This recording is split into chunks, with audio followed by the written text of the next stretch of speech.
स्वागत है आपका हम भारत के लोग में। मैं हूं सिकता देओ। इस कार्यक्रम में हम बात करते हैं आपकी, आपके सरोकारों की, ऐसी खबरों की जिनका असर आपकी जिंदगी पर पड़ता है, ऐसी खबरों को जो आपसे मतलब है। आज जिस खबर पर हम चर्चा कर रहे हैं वो है दिल्ली एनसीआर में 1 जनवरी से डीजल जनरेटर बंद और पहले अक्टूबर से लगने वाली थी पाबंदी। कमीशन फॉर एयर मैनेजमेंट ने और ज्यादा अब राहत दे दी है।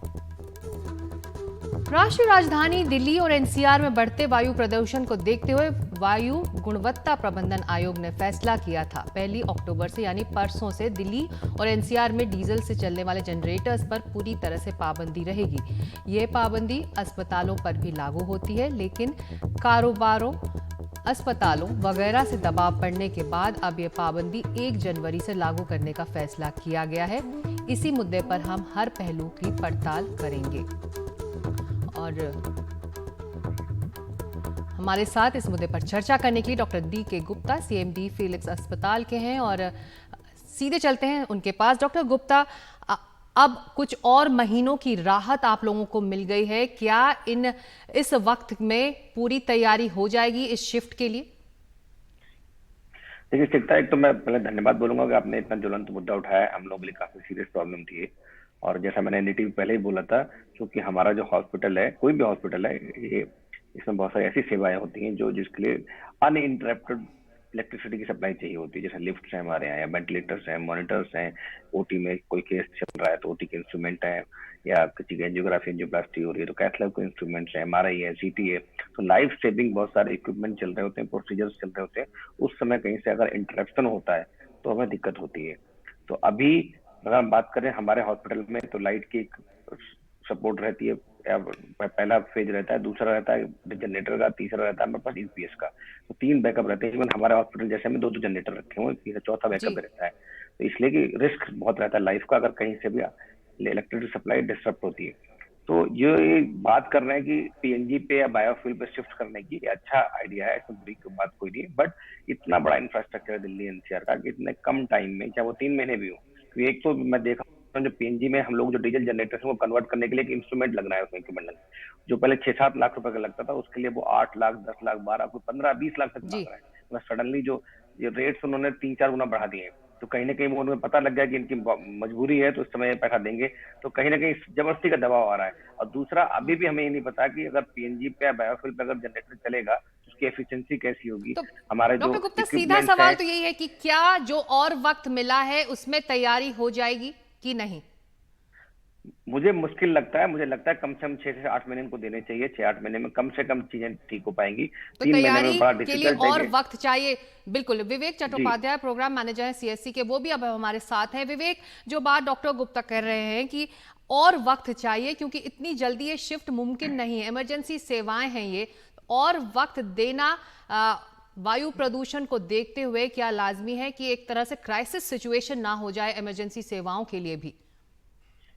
देखिए, इमरजेंसी सेवाओं के लिए तो हमें विशेष ध्यान रखना होगा कि वो बाधित ना हो इस आदेश के चलते। परंतु ये भी देखना होगा कि समय सीमा हम कितना और कम कर सकते हैं, बिकॉज प्रदूषण एक बहुत बड़ी समस्या है। और डीजल गाड़ियों में BS6 स्टैंडर्ड्स आ गए हैं। आप देखिए प्रदूषण कितना कम हुआ है। और जेनसेट्स में CPCB के 4+ स्टैंडर्ड्स आ गए हैं, नए स्टैंडर्ड्स आ गए जिसमें 90% तक प्रदूषण कम हो सकता है जी। पुराने जेनसेट के कंपैरिजन में। तो मेरे ख्याल से हमें एक समय सीमा तय करके नए स्टैंडर्ड्स के जेनसेट्स लाने होंगे, नेचुरल गैस से चलने वाले जेनसेट्स लाने होंगे। और ये पूरे एनसीआर क्षेत्र में करना होगा। और इसमें हमें ये टारगेट करना चाहिए कि जो सबसे पुराने जेनसेट्स हैं उनको फेज आउट पहले करें, और एक फेज इन प्लान बनाएं कि हम पर कैसे आप जो जेनसेट्स कह रहे को। हैं कि ये इस तरह से प्लान होना चाहिए, तो जो और मोहलत अब दी गई है 1 जनवरी से अब लागू करने की बात हो रही है, तो क्या ये काफी वक्त है? क्योंकि डॉक्टर गुप्ता के मुताबिक ये बहुत कम वक्त है इतनी सारी तैयारी करने के लिए। मेरे हिसाब से तो ये किया जा सकता है कम से कम उन संस्थाओं में जो सक्षम है इकोनॉमिकली, क्योंकि कई इंडस्ट्रीज ऐसी हैं जो सक्षम है इसे करने के लिए। मॉल्स काफी जेनसेट्स इस्तेमाल करते हैं, उन्हें कमर्शियल इस्टेब्लिशमेंट्स हैं वो कन्वर्ट कर सकते हैं। तो हमें ये आइडेंटिफाई करना होगा कि कौन करने में मुश्किल लग रहा है, या छोटे इंडस्ट्रीज हैं जिनमें दिक्कतें हो सकती हैं।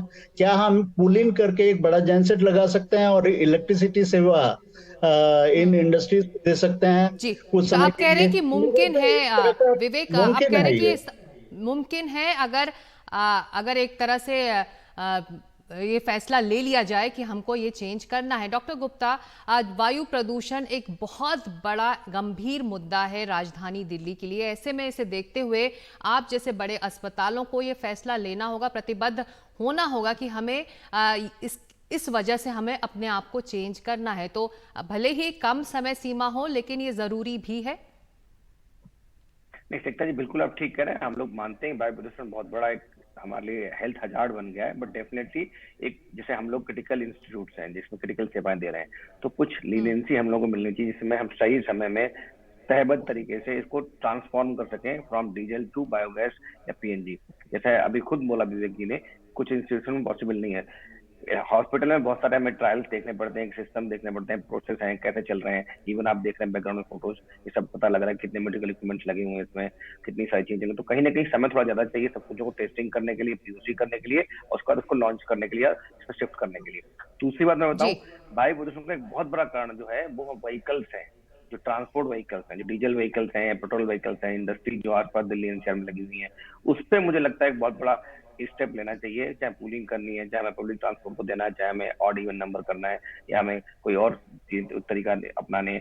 डेफिनेटली मैं नहीं कर रहा हूँ डीजल के लिए जनरेटर को शिफ्ट नहीं करना चाहिए, बट तयबद्ध तरीके में थोड़ा समय देकर तयबद्ध तरीके में हो, लेकिन सबको अपना अपना काम करना होगा। चाहे वो बड़ी हाउसिंग सोसाइटीज क्यों ना हो, बड़े अस्पताल क्यों ना हो, रेलवे स्टेशन, मेट्रोज और तमाम इमरजेंसी सेवाएं हैं, उनको दिल्ली से अगर वायु प्रदूषण पर काम करना है तो इस पर आगे बढ़ना ही होगा। एक छोटा सा सवाल विवेक आपसे, ये कि अब जब नई मोहलत मिल गई है, 1 जनवरी से अब सब कुछ लागू होगा, तो इस साल भी क्या दिल्ली वालों को और एनसीआर को पोल्यूशन से, प्रदूषण से कोई निजात नहीं मिलने वाली? क्योंकि जनसेट अब तो चलते रहेंगे नवंबर दिसंबर में जब पोल्यूशन पीक पे होता है। जी, ये एक विशेष रूप से एनसीआर क्षेत्र में ये एक बहुत बड़ा मुद्दा है। और मैं एक और एक जो मुद्दा है जिसमें की तरफ बात नहीं की जा रही है, जो विद्युत सेवाएं देती हैं एजेंसीज, लोकल फॉल्ट्स काफी हैं, ट्रांसफार्मर्स जल जाते हैं। पावर सप्लाई हमें सुनिश्चित करनी होगी। हम क्यों 24 घंटे की सप्लाई नहीं दे पा रहे हैं एनसीआर क्षेत्र में? पावर प्लांट्स हमारे इतने हैं, ये भी कहा जाता है कि पावर सरप्लस है हम लोग। तो मेरे ख्याल से विद्युत सेवाएं अगर लगातार दी जाए तो जनसेट की जरूरत ही नहीं पड़ेगी। तो मेरे ख्याल से ये सरकार की ओर से पहल लेनी होगी। इलेक्ट्रिसिटी अथॉरिटीज को हमें ये बताना होगा कि आपको ऐसी सेवाएं देनी है कि जिससे ये कम हो इसका इस्तेमाल। दूसरे स्रोत जो है वो काफी इंपॉर्टेंट है, जैसा आपने कहा कि गाड़ियां हैं और इंडस्ट्रीज हैं, गार्बेज बर्निंग है, और एनसीआर क्षेत्र में बाहर से भी प्रदूषण आता है। तो परिवर्तन तभी आ सकता है कि अगर सभी क्षेत्र एक साथ काम करें, क्योंकि एक क्षेत्र दूसरे क्षेत्र को प्रभावित करता है। तो अगर हम दिल्ली में एक्शंस अच्छे लेते हैं और एनसीआर क्षेत्र में एक्शन नहीं हो पाते हैं, तो मेरे ख्याल से इसका प्रभाव नहीं हो पाएगा।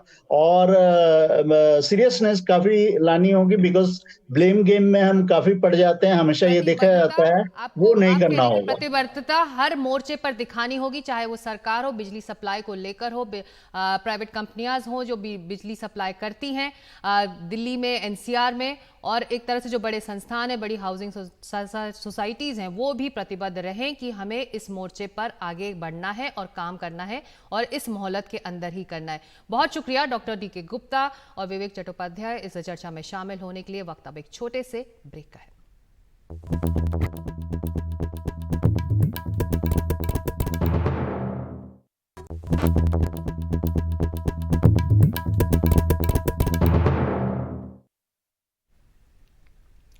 राघव चड्ढा और परिणीति चोपड़ा की शादी सुर्खियों में छाई रही थी, और अब दोनों ने अपनी शादी का वीडियो सोशल मीडिया पर शेयर किया है, जो वायरल हो रहा है।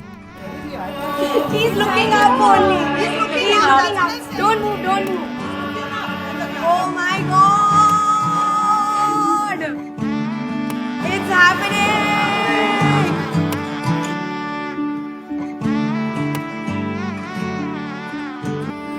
मैं लहंगा चूड़ा पाके तेरी गलियां छिटुर गईयां वे मैं तेरी हो गई माही नी मैं तेरे संग जुड़ गईयां